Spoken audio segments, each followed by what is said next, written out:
Welcome back, everybody. It's another episode of the Mindful CEO. I'm your co-host, Chris Angel, and I'm joined today by the amazing galactic Aaron Hendon. Like you get, Woo. Aaron's got Aaron's in outer space today on his virtual background. I am. I am. I'm out. I'm out of here. I'm out. I'm Out of out of this world. My New York You're Knicks. out in outer space.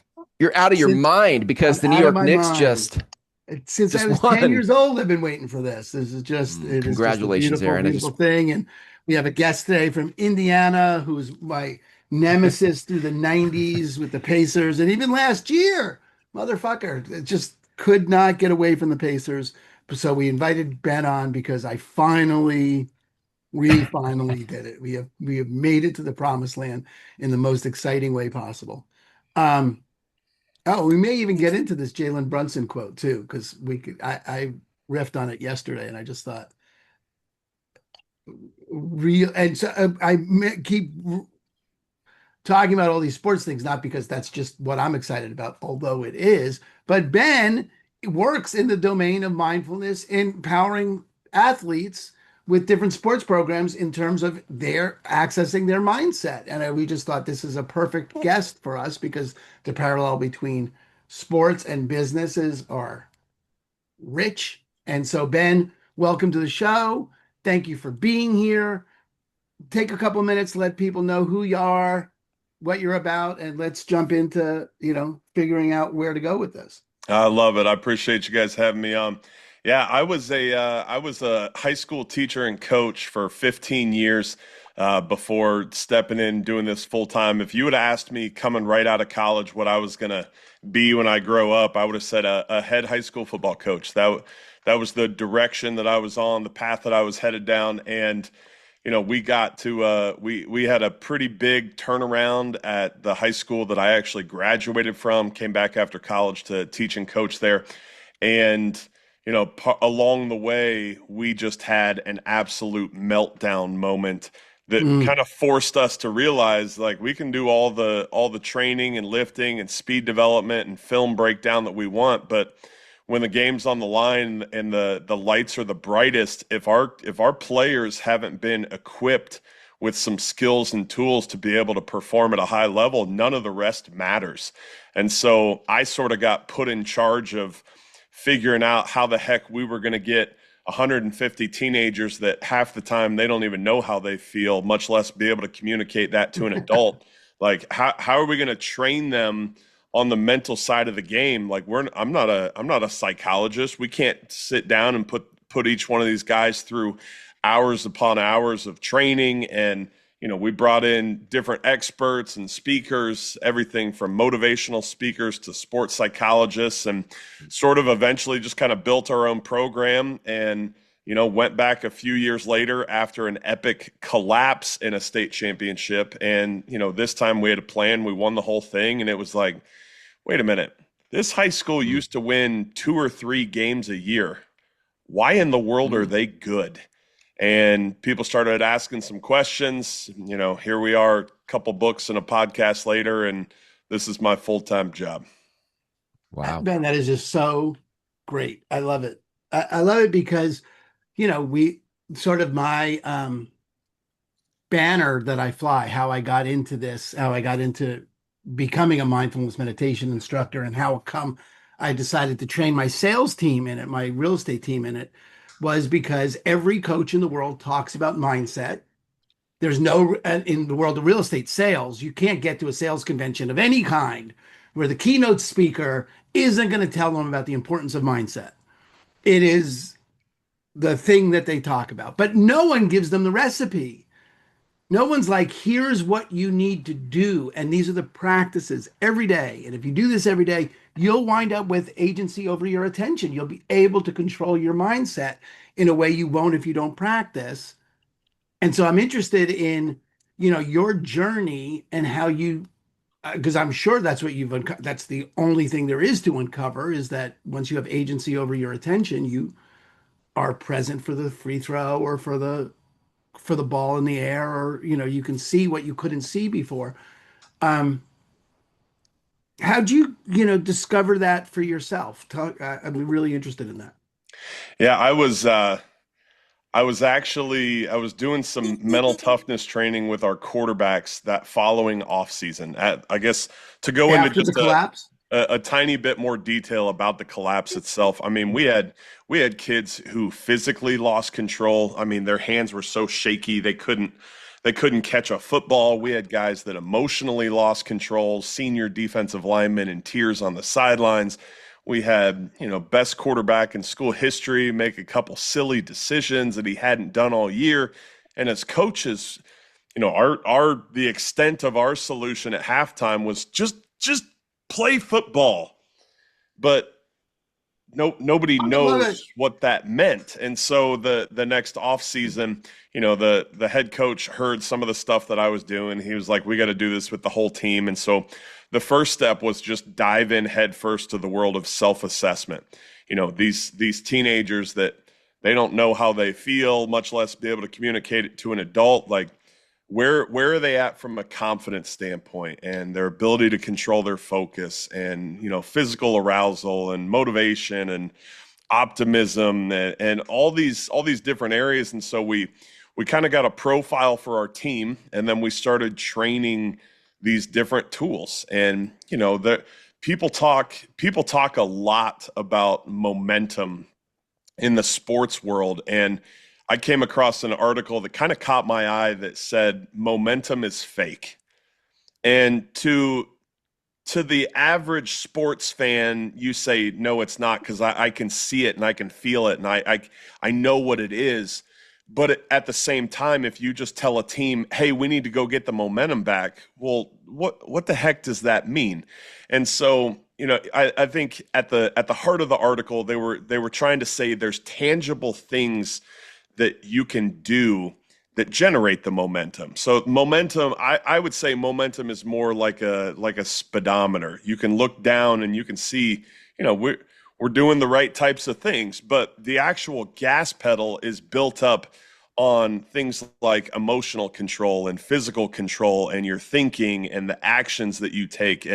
And that's where research kind of steps in and takes this from, let's just all think positive thoughts to, hey, here's how you actually perform at your best. Like here's what's happening to your mind and body. And here's these areas of your brain in this brain scan that are showing and reflecting confidence levels, and we can see them light up and we can see them go dark. And it's not just here's what I hope is going to make us perform better. There's millions and millions of dollars that's been spent on what happens to your mind and body in these high pressure situations. And so, we came up with, we're going to help them with what they focus on, what that little voice in the back of their mind is saying, whether you want to call that self-talk or whatever. There are a million different things. You can call it whatever you want. So focus, self-talk, body control, all of these things are going to generate some feelings and some emotions in that middle part of your brain, that amygdala. And, a lot of times it's like if you step off a curb, you're walking out of Walmart looking at your phone and you step off a curb and a car lays on its horn. You don't have to think. You just react and you jerk back up onto that curb.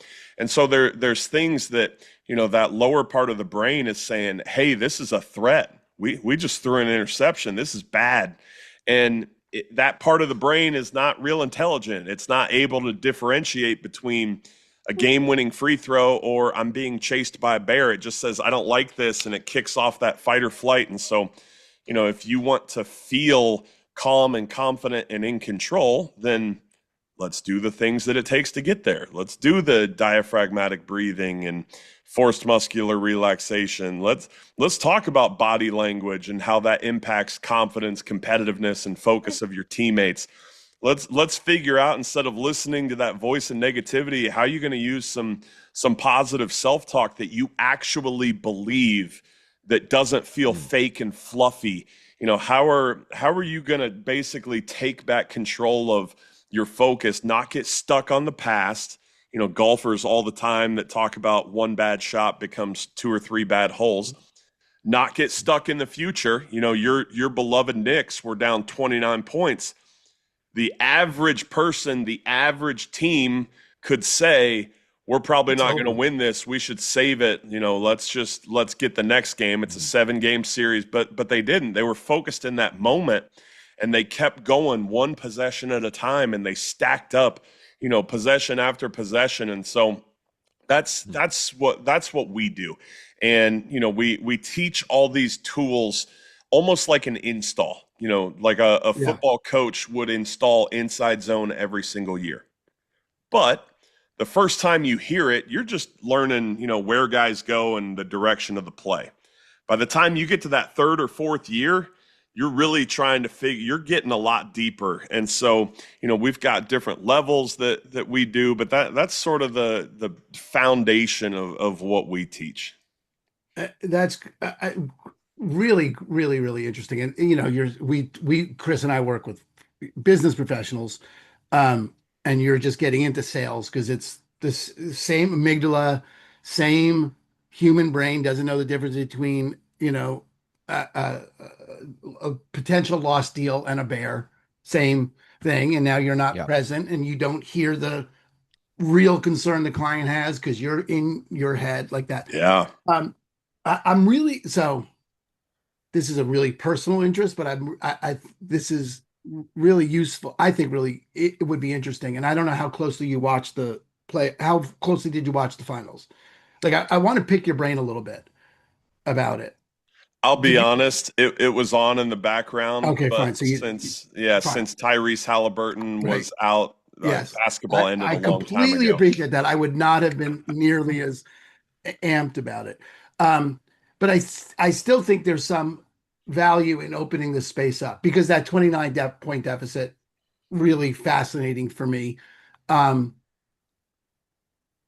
the way so this is my perception of it. So Seattle Seahawks won the Super Bowl, and I think that was a strategically better coached and just physically a better team. I think that was not. I don't know that it was not as obvious to me that that was a mindset problem. I mean, that was just no offensive line. That was just like fucking disgusting and a very, very, very good team.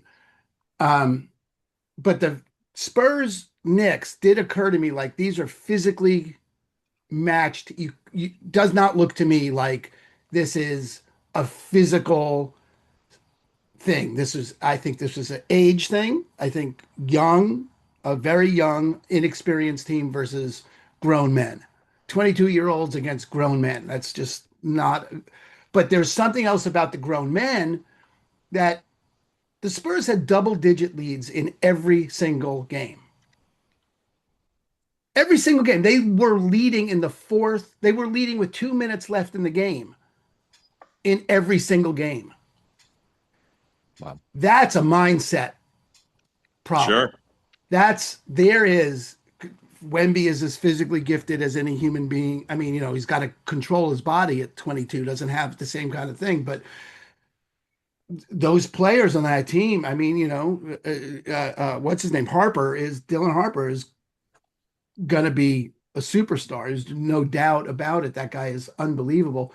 But from a mindset coaching perspective, that looked to me like to be 100% mindset. You don't lose that kind of thing. Any insight, any way you didn't watch it, so you don't really have that experience of it. But any thoughts about that? You must have seen something about what I'm talking about. Yeah, no, it's the exact same, and it's the same story. There was I'm blanking on the team, but there was an NCAA championship where a team came back and scored like 18 unanswered points, and everyone thought that this team was going to fold, and then they step up and make a couple baskets at the end, and so then everyone's talking about how did you deal with the momentum piece there. You can see it in college football. IU going from the laughing stock of Right. college football to all of a sudden, they've got these, some would say, grown men playing against these 18 to 20-year-old Yes, they boys. really did have grown men. Yeah, and here's old Fernando Mendoza who is able to control his mind and his body in these high pressure situations and all the, all the tight games that they were in. One thing that I will never do is speculate about what was going on in the Spurs' head. Now, I can tell you from my own experience, having coached plenty of state championships where there was a little bit of that feeling of a collapse, and just having worked with, athletes from hundreds of different schools across 14 different states, like I can guess probably pretty accurately that there was some combination of, their thinking, as you're up 29 points and now that other team starts to come back, now that focus has a tendency to go to, oh my gosh, what if we lose this? What if they come back and they win this game? And so now my body starts to tighten up. Now I start to, I'm distracted. I lose I lose access to muscle memory. Usually these neurons are firing in this nice, neat pattern for me at the free throw line. But all of a sudden, now I've got all this distraction in my head. And so we see these neurons firing in a scattered mess, and you get kind of that jerky feeling. In baseball and golf, they call it the yips a lot. I don't know if that's what they were experiencing or not, but I know they scored like 8 baskets the entire second half. Like something wasn't there physically. 30 for them. points in the whole second half. Yeah, and then from an emotion, 79 in the first half, Chris, and then 30 points in the second half. I mean, wow. set an NBA Finals record for most 3-pointers made in the first half, and I believe it was an NBA record for fewest points scored in the second half. Is that right, Yeah, Aaron? and they missed 8 threes in a row. So I mean, there's some coaching element there that somewhere they weren't told, stop shooting fucking threes. You're ahead by 30. Run the clock. Which right. which is why I believe Charles Barkley right after the game called it the dumbest performance. It was the dumbest thing I've ever seen. Yeah, you don't come back for 29 without a lot of help from the other team. Sure, and then as a result, now instead of this this what we would call like a predator mentality, where I'm out there and I'm hunting and I'm taking and I'm enforcing my will on this opponent. Now we get into this prey mindset where I'm passive, where I'm waiting to see what I'm allowed to graze on. And it completely changes what those actions look like. And, I think I heard somebody say, if I was a Spurs fan, I'd be devastated. But I think at the same time, it's like you got to that mountaintop and you just didn't quite achieve it, but it was with a bunch of young players who are now. If they learn from this, they'll be really deadly. I mean, Dylan Harper is fucking. I can't even. I hate that guy. But so to speak to something else you spoke to, Ben, just because I'm still obsessed with this whole thing. You said this thing about what can I say that doesn't feel fake? What's a positive self-talk? Because we're big on slaying toxic positivity around here, or spiritual bypass, all that bullshit. You gotta, my book is How to Live a Grateful Life in a Fucked Up World. You gotta have both. Or a way of holding both. And when Jalen Brunson was asked about what their mindset was coming back from that 29, he said, well, you're allowed to think the worst, and then you got to go do something about it. And for me, that was exactly what you were pointing to. It's you're allowed to think the worst. You can't just be, come on, guys, we can do it. It's not like raw. You got to allow yourself the space to think the worst, and then don't make a meal of it. Get the fucking work, chip it, get it going. And that you said that, so is there anything that you point to when you are working with someone who's, you're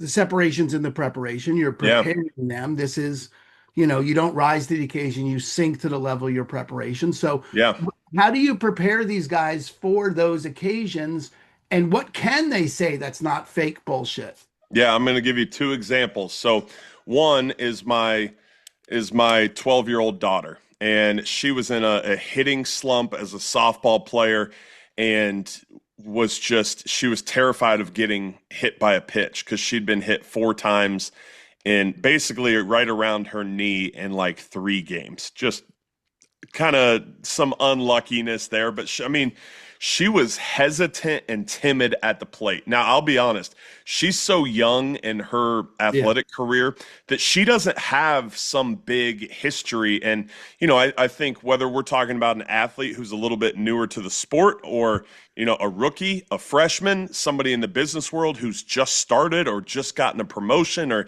they've gone from individual contributor to now I'm in a leadership role, there are going to be times where we don't have the background of work or the body of work to prove to ourselves that we belong here and we have what it takes. And so the question is, what can I control and what matters right now?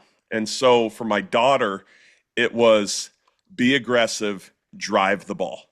And we agreed the be aggressive piece was to combat some of this timidity and this fear, and drive the ball was trying to get her brain to focus on the task of, you know what, I'm up here to hit, swing the stinking bat, quit being afraid and watching pitches. And so, what can I control? What matters, what matters right now? For her, that was the answer. And so she said that, she started saying that. She went 3 for 3 in the next game and came over to the fence and was like, Daddy, I think this actually works. And it was like, well, I know, honey. But I think, we got to be careful there because outcomes are not how we want to judge That's right. effectiveness. Process. Really important. But, I think she was able to feel I'm no longer timid. Like I can do this. I can drive the stinking ball. I'll give you a second example is when you have put in the work and you have that body of work and you have the experience. We use something called a go-to statement. And I was in a sports psychology class and I was reading about it in this textbook. And it was like this thing that this coach did where, you write down, why are you great? And to be honest, at the time I was doing this right before a big game where the other team was so on paper so much better than us, bigger, faster, stronger. They had 6 D1 commits. We had 0 kids signed at the time. And it was like, I don't know if we belong to be on the same field with these guys. And so in that first box, I wrote down, I watch a lot of film and I'm organized. And then in the second box, it said, what do you want to believe? And I wrote down, I'm the best coach in the state. And it was like there was this little voice in the back of my mind that went, best coach in the state. You're not even the best coach on this staff. And so then it said, combine the two into a statement. And so I wrote down, I put in the time, I put in the work, I'm the best coach in the state. And then it said, say it 50 times a day. And by the end of that first day, absolutely nothing happened. By the time Wednesday rolled around, that little voice in the back of my mind was like, you do watch a lot of film. And by the time Friday rolled around, it was like, screw those guys. Let's just go play the game. And so, we went out, scored 42 points. Not bad. We lost the game. Obviously, that's not ideal. But neither one of those outcomes had anything to do with, did this work? The question was, could I just get out of my own head and do my job? And I can say that worked so well that I made every single one of my position guys do it the next day after film. And, come to find out, the part of your brain that wants to fix things, if I were to just say I'm the best coach in the state, or I belong on this field, or I have what it takes, something that I wish I believed, if I just said that to myself, that part that wants to fix things would go, no, you're not. But when I paired it up with, I put in the time, I put in the work, or, some athletes will do some version of, I have what it takes, I will not quit. I belong on this field. Like when we can remind ourselves of that first part, it's almost like that first part is kind of brainwashing our mind into believing that second part. And, it takes a little bit of work finding something that works for you. But in my mind, take golf, for example. if after my tee shot, I'm walking up and I'm in the rough. Let's say I sliced my drive. And that whole time I'm thinking, gosh, I suck. I can't believe I did that again. I keep slicing this ball. I don't know why I even take that driver out of my bag. I'm terrible. By the time I get to that ball, my cortisol levels are up, my adrenaline levels are up, noradrenaline's through the roof, muscle tension is increased, heart rate is increased, I'm tight, I'm tense. I'm not in a spot to hit a golf ball. I mean, if the whole way up there I just thought about puppies, I mean that would be better than trashing myself the whole way to the ball. But if we can use this statement and I can remind myself of all this time that I've put in my preparation and all this work that I've put into my game, and I put in the time, I put in the work, I have what it takes. I mean, I'm at least not making things worse from a physiological level. Yeah. It's really good, Ben. I think that first piece of that statement is turns off the, it like turns off the criticism. It opens the door for the second part, right? It's like Well said. there's it keeps the part that says bullshit out because you're saying something that's true. It hears that I do put in the time. That's a fact, and it can't argue with it because it's a fact. You're not making any declarations or any creations out of it. You're just reporting Yeah. a fact. So it turns off the body, the bouncer at the door, right? The Yeah. bullshit detectors. Like, nope, Yeah. that's true. Now you're in, and now you're in. Now you can create Yeah. a possible reality out of that. I put in the time, and you can't. It's funny. My wife does EFT. I don't know. You familiar with emotional freedom technique? Uh-uh. Tapping. It's Uh-uh. a way of releasing you know this, that emotional trauma or emotional blocks get stored in the body, get physically get stored. And so you're tapping on acupressure points or marma points in Ayurveda, but places where those things get stored, and you're saying a statement. And one of the statements is, and I completely love and accept myself. No matter what happens, and I completely love and accept myself. But there's a statement beforehand that even though I'm really nervous about this sale, or even though I'm really upset about that last pass or whatever it is, right? I completely love and accept myself. And sometimes you can't get to I completely love and accept myself. So because you can't believe it. It doesn't feel right. So the alternative there is, and I'm open to completely loving and accepting myself. And I'm open to that. And that's what that statement feels like, is like, I put in the time and I'm open to being the best. I'm open to that idea. So if it doesn't feel real, could you be? Are you open to being? Is it possible that you are? And like you said, all of those are better than you fucking moron. Yeah. You fucked Yeah. that up again. It's good. Yeah, and I show athletes, especially when I'm doing like one-on-one stuff with athletes, I'll show them a clip of an NBA player just doing this incredible dunk, one step in front of the free throw line. I mean, when I was their age, Michael Jordan won an NBA dunk contest dunking from the free throw line, and they've probably seen a silhouette of that dunk on shoes before. But Exactly. it was an incredible dunk, and the next day his DMs are blowing up. He's all over social media. He's on ESPN top 10 plays, and it was like this was, on a scale from best day of your life to worst day of your life, that was probably one of the best days of his life up until that point. And then I show a clip from Ohio State getting beat by Oral Roberts University, and it's like, I want to say maybe the second worst loss in March Madness history or something like that. And the next day their point guard also got DMs, except it was death threats and terrible things that no human should ever say to another human, much less after a game. And it's probably fair to say that was more toward on the scale of best day of your life, worst day of your life. That was pretty far the other direction. Maybe not the worst day of his life, but from a sports standpoint, it was probably pretty doggone low. And so, we have these highs and these lows, and if we tie our identity to that and our self-worth into that and our confidence into, did I complete that last pass? Did I not? Did I strike out that last batter? Did I not? When we're wrapped up in the outcomes, we get this big emotional high highs and low lows. And I just had Dylan Thieneman on my podcast, who just got drafted by the Bears, and one of the things they were talking with him about in the interviews is, how do you stay steady?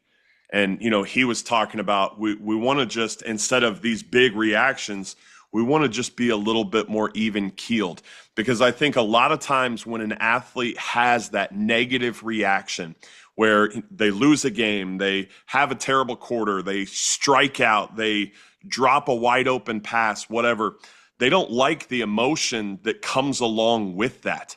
And so they think that they need to get back up to a high point to feel better. But really, we don't need them to get way back up here. We need them to get back to that kind of, that still, that calm, that baseline, that I have what it takes. My confidence is based on my preparation and my identity and who I am, not in how well did I do in that last at bat. Yeah. Good.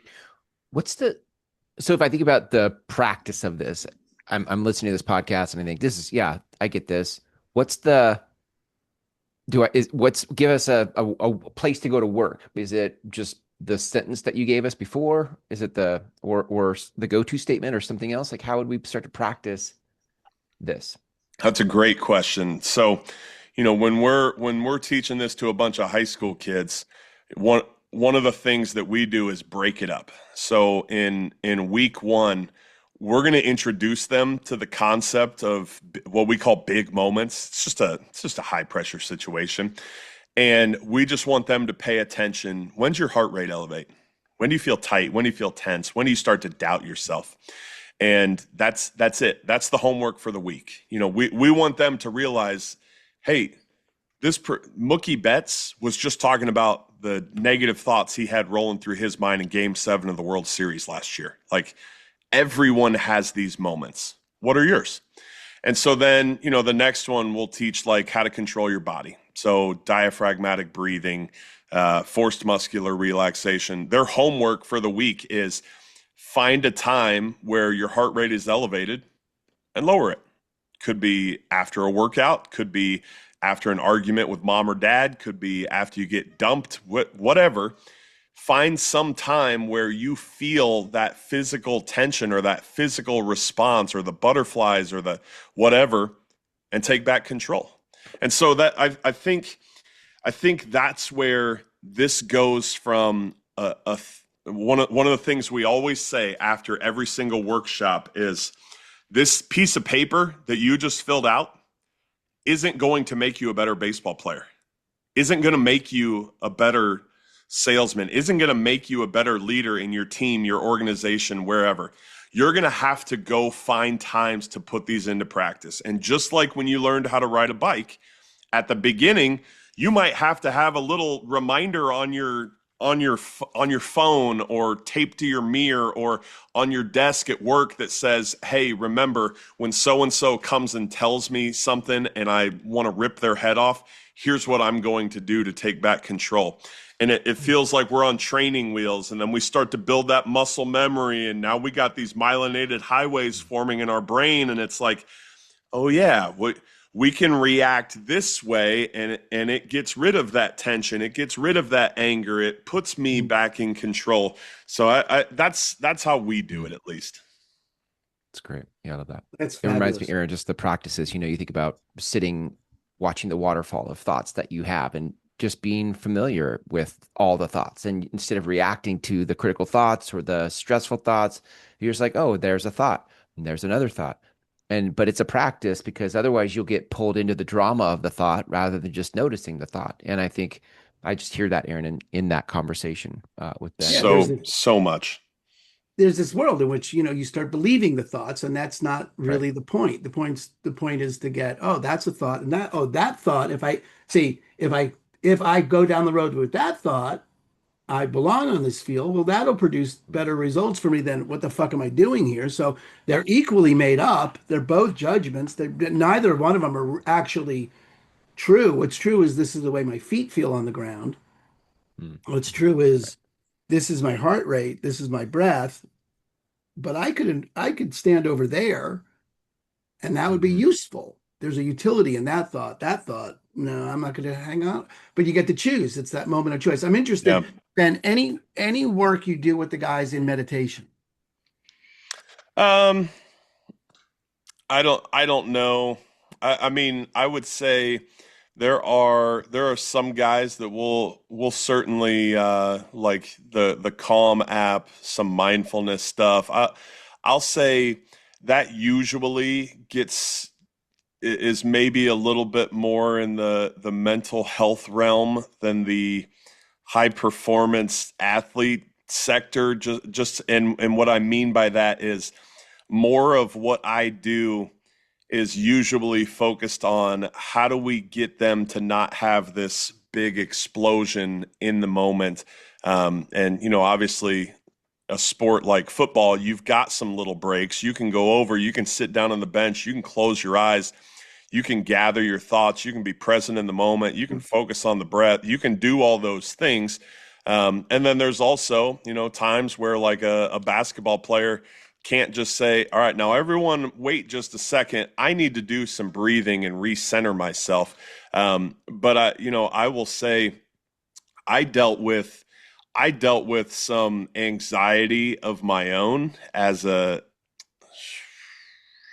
20, I don't know, 25-year-old maybe, to the point where I thought I was having a heart attack and I got out of the driver's seat and had my wife drive and it was like we got to go to the emergency room and turns out I was having a panic attack and I was like panic attack I don't have What is panic that? attacks and I don't have anxiety.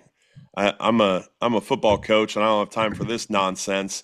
And so, I've and after that, I signed up and did some therapy and saw a counselor and downloaded the Calm app and now there was a guy that I had on my podcast, Dr. Carr, who's the head performance psychology guy with the Green Bay Packers, and they literally just put a room in where kind of like a weight room but for the mind. And so, a mindfulness space where it's quiet, there's no coaches, players can go in, they can, put in some headphones, a dark place that doesn't have all of the emotional or the, Mhm. external things and the pressures tied to it and they can just calm themselves down and they can relax and do whatever they need to do.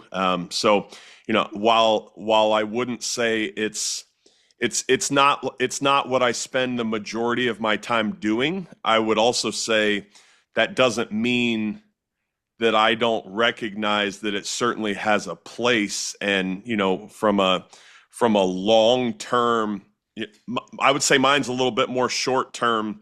Usually, in this moment, in between batters, how do I help this pitcher regain control Yeah. quickly on the mound? If we're talking about like the impact that this is going to have on mental health as a whole and this anxiety that I'm carrying around, I certainly believe in some of those practices. Yeah, I would offer to investigate, for you to, I'll send you some studies that I just uncovered in a different, some work that I'm doing. But, there was a 5.3, 5 and 3/4 increase in free throw percentage from players that meditated 10 minutes a day. That the benefit is way beyond it definitely, meditation definitely gets thrown into the wellness bucket and it belongs in the wellness bucket. But you know, Phil Jackson was the Zen master and he's got 11 rings. There is a world in which they're taking 10 minutes a day to practice will make what you're offering on the short term, like in that moment, and more impactful. And that equanimity that you're looking for is really the benefit of a long-term practice. which includes no panic attacks, but it also includes no, eliminating the highs and the valleys in the moment, because your mind is the benefits are of training your brain in that particular way, um, have a lasting quality to it. They It's muscle memory. yeah, they it continues on beyond just the actual practice. But I'll send you that study on the 5.75 increase in field in free flows, which I thought Sounds was, great. yeah. There's a real world in which it's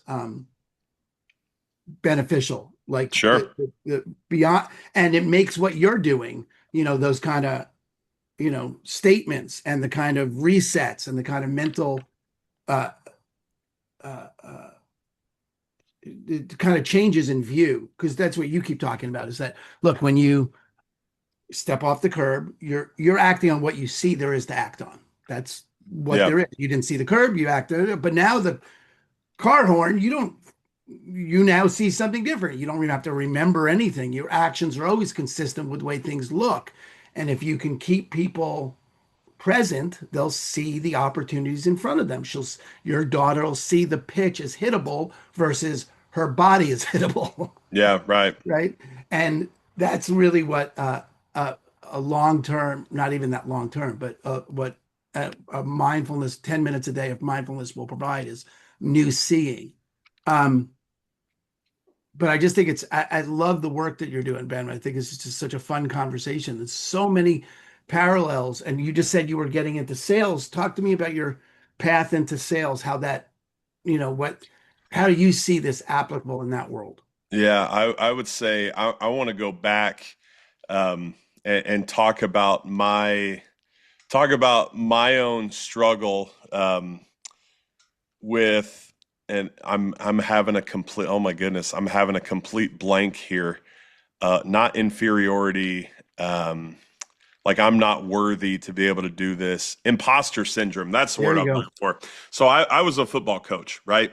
And that was what I did. And after we won that state championship, I was at a Christmas party. I was talking with the golf coach about some of the things that we were doing. Like you said with the meditation stuff, doing it for 10 minutes a day, like that's one of the most exciting pieces to me, is like the focus grids that we teach athletes to use.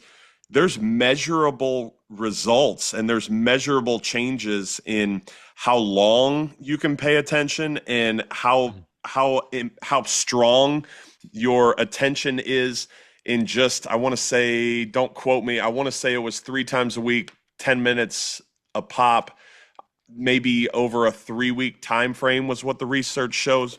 But anyways, I'm talking with this golf coach about, just little things that he can do with his program to have a big impact with his players on the course. And he was like, I want you to come coach golf.